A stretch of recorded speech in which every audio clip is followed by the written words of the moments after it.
Bonjour, j'espère que vous allez bien. Aujourd'hui, nous allons continuer la séquence sur Corneille. Nous avons parlé il y a 4 jours de l'art de Corneille. Aujourd'hui, nous allons continuer. Ainsi, ballottés entre l'espoir et la crainte, nous sommes pris par le mouvement dramatique.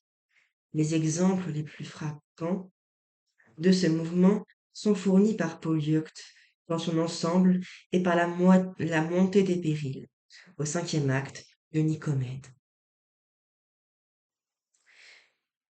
Petit 2, l'éloquence. Corneille aime les débats oratoires. Il organise de véritables procès. Procès de Rodrigue devant le roi Don Fernand avec le réquisitoire de Chimène et le plaidoyer de Don Diègue de 8. Procès d'Horace 5 de 3 avec les interventions de Valère, d'Horace lui-même, de Sabine, du vieil Horace et la sentence du roi. Dans Cinna 2 1, nous assistons à un débat politique en forme sur les avantages respectifs de la République et de l'Empire. De longues tirades se répondent alors, enflammées, ardentes, mais rigoureusement composées.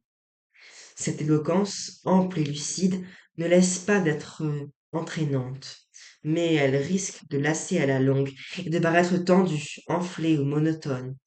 D'autres débats viennent en varier le rythme. C'est la scène où Rodrigue provoque le comte de celle où la foi de Polyeucte s'oppose à l'amour de Pauline.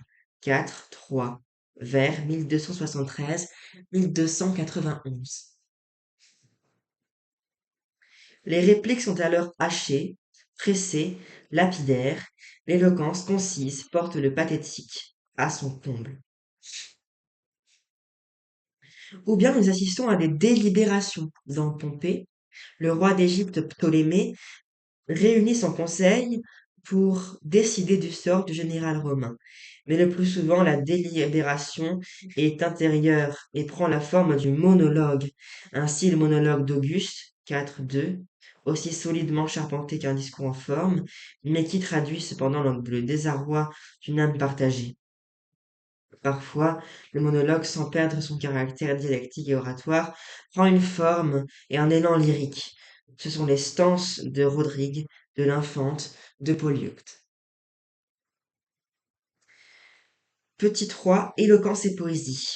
Il est souvent impossible de distinguer, chez Corneille, éloquence et poésie. Certaines tirades manifestement oratoires sont pourtant lyriques par le sentiment passionné qui les anime d'un bout à l'autre. Profession de foi de Polyeucte.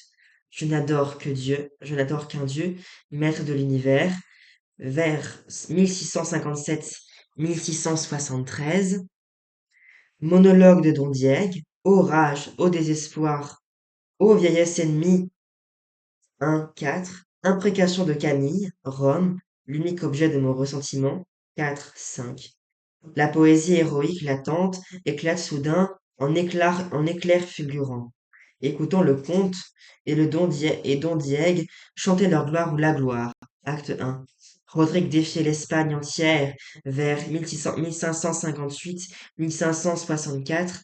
Représentons-nous sévères, reparaissant devant Pauline tout auréolée de lauriers, confère vers 281-316. Les récits, celui de Rodrigue en particulier, 4-3, combat contre les morts, forment de magnifiques fragments d'épopée. Le symbolisme héroïque. Petit a. Les puristes comme Voltaire ont souvent reproché à Corneille son manque de mesure, ses fautes de goût.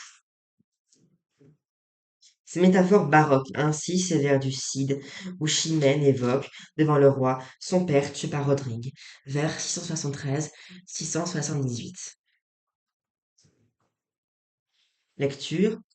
Son flanc était ouvert, et pour mieux m'émouvoir, son sang dans la poussière écrivait mon devoir. Ou plutôt sa valeur en cet état réduite, me parlait par sa plaie, et hâtait ma poursuite. Et pour se faire entendre au plus juste des rois, par cette triste bouche, elle empruntait ma voix. Cette sorte de jeu de mots sur les lèvres d'une plaie peut en effet paraître aujourd'hui insupportable, mais il n'est pas légitime d'isoler de pareilles expressions. Le Cid, dans son ensemble, est animé par une métaphore puissante, celle du sang généreux, versé, offert du sang de la race, qui ne peut mentir, ou qui crie vengeance, vers Dondiague, vers 266. Viens, mon fils, viens, mon sang. Rodrigue, vers 401-402. Cette ardeur que dans les yeux je porte, sais-tu que c'est mon sang? Le sais-tu? Acte 2, scène 8, acte 3, scène 4.